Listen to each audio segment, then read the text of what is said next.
नमस्कार मित्रों, इल्विन क्लासेस के YouTube प्लेटफॉर्म पे आपका बहुत बहुत स्वागत है। मेरा नाम विवेक है। हम लोग यूजीसी नेट जो दिसंबर में परीक्षा आयोजित होगी उसके बारे में प्रथम प्रश्न पत्र की तैयारी कर रहे हैं प्रैक्टिस सेट के माध्यम से। इसमें हम ऑब्जेक्टिव टाइप के प्रश्नों को लेकर आ रहे हैं। जो हमारा टॉपिक है संप्रेषण जिसे अंग्रेजी में कम्युनिकेशन कहते हैं, कम्युनिकेशन से जुड़ा हुआ यह हमारा 5वां प्रैक्टिस सेट है। आइए समय को बिना गंवाए हम प्रैक्टिस सेट पर वापस आते हैं। प्रश्न, निम्न संप्रेषण की कौन सी विधि सर्वाधिक प्रभावशाली है? संप्रेषण की कुछ विधियां दी गई हैं, उसमें यह पूछ रहा है कि कौन सी सर्वाधिक प्रभावशाली है। पहला, लिखित सामग्री को प्रस्तुत करना, लिखित सामग्री को फिल्म प्रोजेक्ट के साथ प्रस्तुत करना। बहुसंप्रेषण विधि, यह सुनिश्चित करना संभव नहीं है। तो संप्रेषण की सर्वाधिक प्रभावशाली विधि कौन सी है? बहुसंप्रेषण विधि, ऑप्शन सी। निम्नलिखित में से किसे मौखिक संप्रेषण कहा जा सकता है? पहला ऑप्शन, विजय ने टेरेस पर ऊंचे स्वर में कविता पढ़ी। दूसरा, चौराहे पर सिग्नल हरे से नारंगी हो गया। तीसरा, बच्चा मां का ध्यान खींचने के लिए रो रहा था। सुनीता ने विनीता को पत्र पढ़कर सुनाया। तो सुनीता ने विनीता को पत्र पढ़कर सुनाया, यह मौखिक संप्रेषण का उदाहरण है। आज का दूसरा प्रश्न, लंबे विचार संप्रेषण अधिक उपयोगी तथा प्रभावी बनाने के लिए सबसे अधिक आवश्यक होता है। यह सच नहीं है, यह सच है, आंशिक सच है, कुछ कहा नहीं जा सकता। तो जो लंबे विचार संप्रेषण अधिक उपयोगी तथा प्रभावशाली बनाने के लिए सबसे अधिक आवश्यकता होती है, यह सच नहीं है। अगला, जो शिक्षक कक्षा में छात्रों को बोलने की स्वतंत्रता नहीं देते हैं, उनकी कक्षा में विचार संप्रेषण सफलतापूर्वक चलता है, सफलतापूर्वक नहीं चलता है, छात्रों द्वारा बाधित होता है और अध्यापक द्वारा होता है। तो जो शिक्षक कक्षा में छात्रों को बोलने की स्वतंत्रता नहीं देते हैं, उनकी कक्षा में विचार संप्रेषण सफलतापूर्वक नहीं चलता है। कक्ष में विचार संप्रेषण के स्तर को प्रभावित किया जा सकता है। जो कक्षा का कक्ष है उसमें विचार संप्रेषण का जो स्तर है उसको कैसे प्रभावित किया जा सकता है? 4 ऑप्शन है, जलवायु द्वारा, प्रकाश द्वारा, उपलब्ध साधन व समय द्वारा, उपरोक्त में से सभी। तो जो कक्ष में विचार संप्रेषण के स्तर को हम उपलब्ध साधन व समय के द्वारा क्या कर सकते हैं? प्रभावित कर सकते हैं। जो उसमें उपलब्ध साधन होगा, जितना समय होगा, उसके द्वारा उसको हम लोग प्रभावित कर सकते हैं। जलवायु का इसमें कोई रोल नहीं है, प्रकाश का कोई रोल नहीं है, उपरोक्त में सभी तब होगा ही नहीं। अगला, संप्रेषण गणों का मनोशारीरिक स्तर कक्षा में विचार संप्रेषण की मात्रा तथा प्रकृति को उल्लेखनीय रूप से प्रभावित करता है। इस कथन से आप कितने सहमत हैं? पूर्ण सहमत हैं, आंशिक सहमत है, संदिग्ध है, पूर्ण असहमत है। तो इससे हम क्या है? पूर्ण सहमत हैं। कक्षा में लंबे भाषण अधिक उपयोगी नहीं होते हैं क्योंकि इससे भय रहता है कि छात्र शारीरिक रूप से अनुपस्थित हो जाए, मानसिक रूप से अनुपस्थित हो जाए, छात्र समझ न सके, छात्र सुन न सके। तो छात्र समझेंगे, सुनेंगे, दोनों, शारीरिक रूप से कैसे अनुपस्थित होंगे? तो इसका ऑप्शन क्या होगा कि जब लंबा काम करेंगे, लंबा भाषण देंगे, तो छात्र मानसिक रूप से अनुपस्थित हो जाएंगे, कक्षा में रहेंगे लेकिन सुनेंगे नहीं। आगे, संप्रेषण कला में दक्षता सभी के समान रूप से पाई जाती है। हाँ, नहीं, संभवतः हाँ। तो संप्रेषण कला में दक्षता सभी में समान रूप से पाई जाती है, ऐसी नहीं है। संप्रेषण की कला की जो दक्षता है सब में समान रूप से नहीं पाई जाती है। Option B. संप्रेषण को उपयोगी तथा प्रभावी बनाने के लिए सबसे अधिक आवश्यकता किसकी होती है? सरल भाषा की, क्लिष्ट भाषा की, समुचित भाषा की, विदेशी भाषा की। तो जो विचार का संप्रेषण है उसको उपयोगी और प्रभावी बनाने के लिए सरल भाषा की भी आवश्यकता होती है, क्लिष्ट भाषा की, विदेशी भाषा की।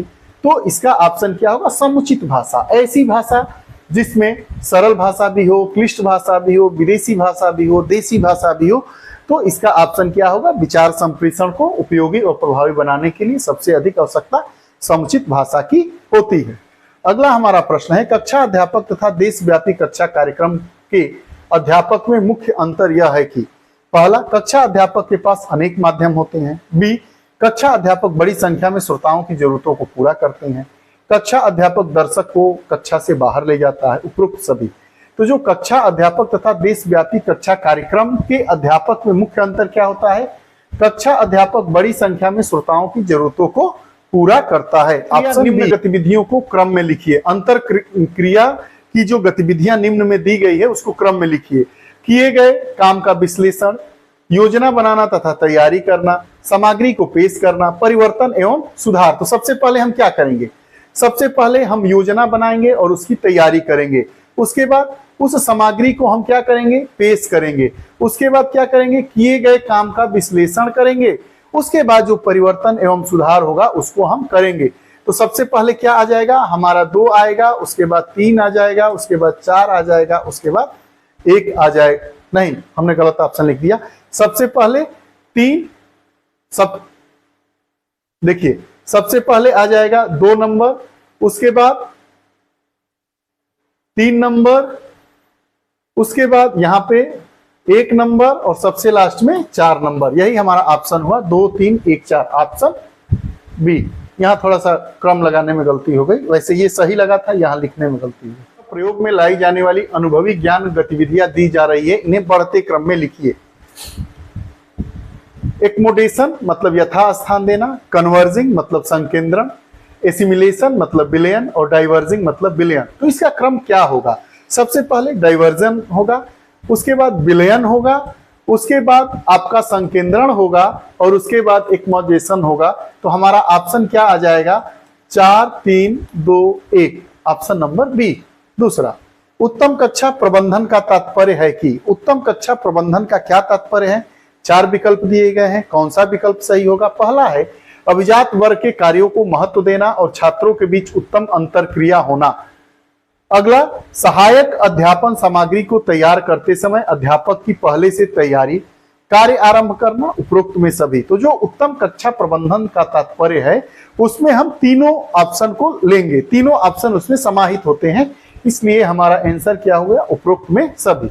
अगला, मूल्यांकित श्रवण का मुख्य उद्देश्य क्या है। सुनने वाले को जो विचार दिया गया है उसे वह स्वीकार या अस्वीकार करे। बोलने वाले की विश्वसनीयता एवं व्यक्तित्व का मूल्यांकन करे। ऑप्शन सी, ए और बी, ऑप्शन डी उपरोक्त में से कोई नहीं। तो जो मूल्यांकित श्रवण का मुख्य उद्देश्य क्या है, पहला ऑप्शन भी सही है, दूसरा ऑप्शन भी सही है, इसलिए हमारा ऑप्शन ए और बी वाला ऑप्शन सही है, ऑप्शन सी। से कौन से वैकल्पिक कथन का अनुमान लगाया जा सकता है। ये जो सूचना दी गई है उसे इस 4 विकल्पों में से कौन सा वैकल्पिक कथन हो सकता है उसका अनुमान हमें लगाया जा सकता है। प्रभावशाली ढंग से सुनने के लिए हमें उन विचारों को बीच बीच में छोड़ जाने की प्रवृत्ति बरतनी होगी जिन्हें हम सुनना चाहते हैं। मतलब प्रभावी ढंग से अगर हम सुनना चाहते हैं उसमें से बीच बीच में जो चीजें हैं उनको छोड़े जाने की प्रवृत्ति बरतनी होगी जिन्हें हम सुनना चाहते हैं। पहला, अनचाहे विचारों को बीच बीच में छोड़ देने से सुनने की गति बढ़ती है। कुछ लोगों में अनचाहे विचारों को बीच बीच में छोड़ देने की प्रवृत्ति होते हैं।